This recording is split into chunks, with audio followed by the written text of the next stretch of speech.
ನಗರದ ನಂದಿಗುಡ ಸ್ಮಶಾನದಲ್ಲಿ ವಿದ್ಯುತ್ ಶವಾಗಾರ ನಿರ್ಮಾಣಕ್ಕೆ ಮುಂದಾಗುವಂತೆ ಜಿಲ್ಲೆಯ ಜನಪ್ರತಿನಿಧಿಗಳು ಸಹಕಾರ ನೀಡಬೇಕು ಎಂದು ಮಾಜಿ ಕಾರ್ಪೊರೇಟರ್ ಕೆ ಭಾಸ್ಕರ್ ರಾವ್ ಸುದ್ದಿಗೋಷ್ಠಿಯಲ್ಲಿಂದು ಒತ್ತಾಯಿಸಿದ್ದಾರೆ. ನಂದಿಗುಡ ಸ್ಮಶಾನದಲ್ಲಿ ವಿದ್ಯುತ್ ಶವಾಗಾರ ನಿರ್ಮಾಣ ಮಾಡುವ ಮೂಲಕ ಬಡ ಕುಟುಂಬಗಳ ಖರ್ಚು ವೆಚ್ಚವನ್ನು ಕಡಿಮೆ ಮಾಡಲು ಸಹಕರಿಸಬೇಕು ಎಂದರು. ಇದಲ್ಲದೆ ಮಂಗಳದೇವಿ ಮಾರ್ಗನ್ ಗೇಟ್ ಕಂಕನಾಡಿ ಮೂಲಕ ಎಜೆ ಆಸ್ಪತ್ರೆ ಲ್ಯಾಂಡ್ಲಿಂಗ್ಸ್ ದೇರಬೈಲ್ಗೆ ಬಸ್ ಸೌಲಭ್ಯ, ಮಂಗಳದೇವಿಯಿಂದ ಪಡೀಲ್ ಜಲ್ಲಿಗುಡ್ಡೆಗೆ ಹೊಸ ಬಸ್ ಸೌಲಭ್ಯ, ಮಾರ್ಗನ್ ಗೇಟ್ನಿಂದ ಕಂಕನಾಡಿಗೆ ಬಸ್ಸು, ಅದೇ ರೀತಿ ರಿಕ್ಷಾ, ಟೆಂಪೋ, ತಂಗುದಾಣಗಳ ಜೊತೆಗೆ ಕುಡಿಯುವ ನೀರಿನ ಸೌಲಭ್ಯ, ಶೌಚಾಲಯದ ವ್ಯವಸ್ಥೆ ಮಾಡಬೇಕು ಎಂದು ಒತ್ತಾಯಿಸಿದರು. ನಗರದಲ್ಲಿ ಸುಸಜ್ಜಿತ ಪಾಸ್ಪೋರ್ಟ್ ಕಚೇರಿಯ ಜೊತೆಗೆ 75 ವರ್ಷ ಮೇಲ್ಪಟ್ಟ ಯಾವುದೇ ಪಿಂಚಣಿ ಹೊಂದಿಲ್ಲದ ಹಿರಿಯ ನಾಗರಿಕರಿಗೆ 5,000 ರೂಪಾಯಿ ಗೌರವಧನದ ಪಿಂಚಣಿ, ಉಚಿತ ವೈದ್ಯಕೀಯ ನೆರವು ಎಲ್ಲ ಆಸ್ಪತ್ರೆಗಳಲ್ಲಿ ದೊರೆಯುವಂತೆ ಮಾಡಬೇಕು. ಈ ನಿಟ್ಟಿನಲ್ಲಿ ವಿಧಾನ ಪರಿಷತ್ ಸದಸ್ಯ ಐವನ್ ಡಿಸೋಜಾ ಸೇರಿದಂತೆ ಸಂಬಂಧಪಟ್ಟ ಜನಪ್ರತಿನಿಧಿಗಳು ಕ್ರಮ ವಹಿಸಬೇಕು ಎಂದು ಹೇಳಿದರು. ಸುದ್ದಿಗೋಷ್ಠಿಯಲ್ಲಿ ಸತೀಶ್ ಪೆಂಗಾಲ್, ಇಮ್ರಾನ್ ಎಆರ್, ಮೀನಾ ಟೆಲ್ಲಿಸ್ ಹಾಗೂ ಬಬಿತಾ ಡಿಸೋಜಾ, ಆನಂದ್ ಸೋನ್ಸ್ ಉಪಸ್ಥಿತರಿದ್ದರು. 2025 ಕ್ಯಾಲೆಂಡರ್ ಹೊಸ ವರ್ಷದ ಮಂಗಳೂರು ಮಹಾಜನತೆಯ ಶುಭಾಶಯಗಳೊಂದಿಗೆ ಮಂಗಳೂರಿನ ಜನರಿಗೆ ಮೂಲಭೂತ ಸೌಲಭ್ಯಗಳ ಒಂದು 6 ವಿಷಯಗಳ ಬಗ್ಗೆ ನಾವು ಅದಕ್ಕೆ ಒತ್ತಡ ತರ್ತಾ ಇದ್ದೇವೆ. ಪ್ರಥಮತವಾಗಿ ನಮ್ಮ ಮಂಗಳೂರಿನಲ್ಲಿ ಪ್ರಸಿದ್ಧ ಪಡೆದ ನಂದಿಗುಡ್ಡ ಸ್ಮಶಾನ, ಅದರಲ್ಲಿ ವಿದ್ಯುತ್ ಶವಾಗಾರ ನಿರ್ಮಾಣ ಮಾಡಬೇಕಂತ ಹಲವು ವರ್ಷಗಳ ಬೇಡಿಕೆಯನ್ನು ನಾವು ಒತ್ತಾಯ ಮಾಡ್ತಾ ಇದ್ದೇವೆ. ಅದರಲ್ಲಿ ಈಗಾಗಲೇ ಕಟ್ಟಿಗೆ ಬೆಲೆ ಜಾಸ್ತಿ ಇರುವುದರಿಂದ ಸುಮಾರು 5,000 ತನಕ ಖರ್ಚಾಗ್ತದೆ.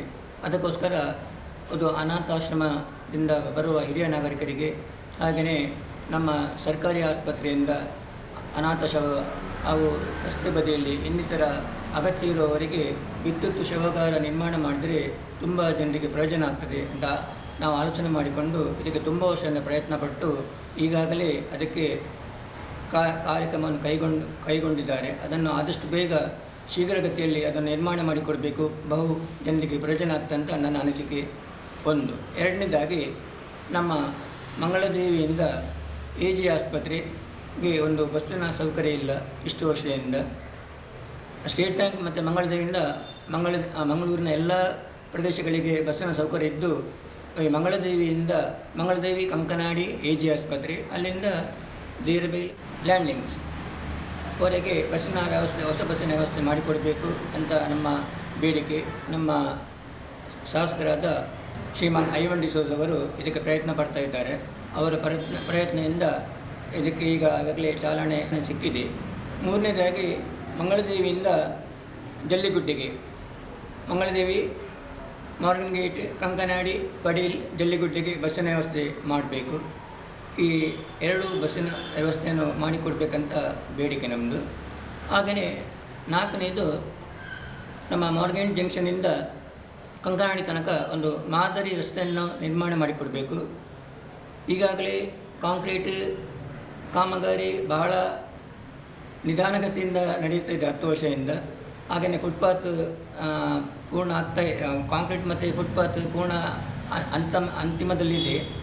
ಇನ್ನೂ ಸಂಬಂಧಪಟ್ಟದ್ದು ಅದಕ್ಕೆ ಬಸ್ ತಂಗುದಾಣ, ರಿಕ್ಷಾ ಪಾರ್ಕ್, ಅದೇ ರೀತಿ ಟೆಂಪೋ ಪಾರ್ಕ್, ಹಾಗೆಯೇ ಕುಡಿಯೋ ನೀರಿನ ವ್ಯವಸ್ಥೆ, ಹಾಗೆಯೇ ಸುಲಭ ಶೌಚಾಲಯ, ಮೂಲಭೂತ ಸೌಲಭ್ಯಗಳನ್ನು ಎಲ್ಲ ಒದಗಿಸಿಕೊಟ್ಟು ಒಂದು ಮಂಗಳೂರಿನಲ್ಲಿ ಮಾದರಿ ರಸ್ತೆಯನ್ನಾಗಿ ನಿರ್ಮಾಣ ಮಾಡಿಕೊಡಬೇಕು. ಮುಂದಿನ ರಸ್ತೆಯನ್ನು ಅದೇ ರೀತಿ ಇಡೀ ಮಂಗಳೂರು ಅಭಿವೃದ್ಧಿ ಮಾಡಿಕೊಡಬೇಕಾಗಿ ನಾವು ಇದರದ್ದು ಒಂದು ಬೇಡಿಕೆ ಇದೆ.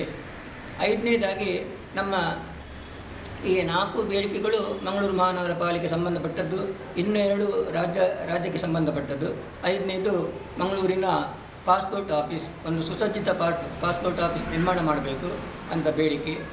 6ನೇದು ಬಹಳ ಪ್ರಾಮುಖ್ಯ, ಇಡೀ ಕರ್ನಾಟಕ ರಾಜ್ಯದ ಜನತೆಗೆ ಬೇಕಾದ ವಿಷಯ, 75 ವರ್ಷದ ಮೇಲಿನ ಹಿರಿಯ ನಾಗರಿಕರಿಗೆ ಒಂದು ಒಂದು ಮಾಸಿಕ 5,000 ಮಾಸಾಸನ ಅಥವಾ ಪೆನ್ಷನ್ ಆಗಿ ಸರ್ಕಾರ ಇದನ್ನು ಘೋಷಣೆ ಮಾಡಬೇಕು. ಈಗಾಗಲೇ ಯಾವುದೇ ಪೆನ್ಷನ್ ಹಾಗೂ ಸರ್ಕಾರಿ ಪೆನ್ಷನ್ ಇಲ್ಲದವರಿಗೆ, ಯಾವುದೇ ಪೆನ್ಷನ್ ಇಲ್ಲದ ಬಡವರಿಗೆ ಒಂದು ಪ್ರಯೋಜನ ಆಗುವ ರೀತಿ 70 ವರ್ಷದ ಹಿರಿಯರಿಗೆ ಒಂದು 5,000 ಗೌರವಧನವನ್ನು ಕೊಡುವ ಹಾಗೆ ಸರ್ಕಾರ ಕ್ರಮ ಕೈಗೊಳ್ಳಬೇಕು.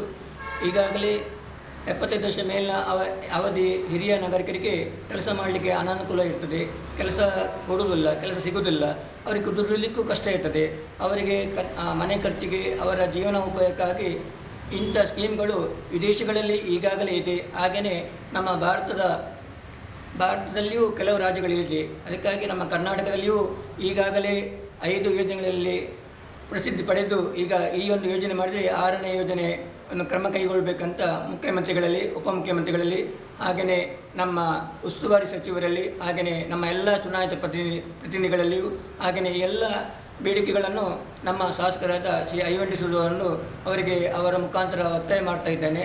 ಈ ಎಲ್ಲ ಅವರು ಮಾಡಿಕೊಟ್ಟು ಹೇಳಿ ನಮಗೆ ಭರವಸೆ ನೀಡಿದ್ದಾರೆ.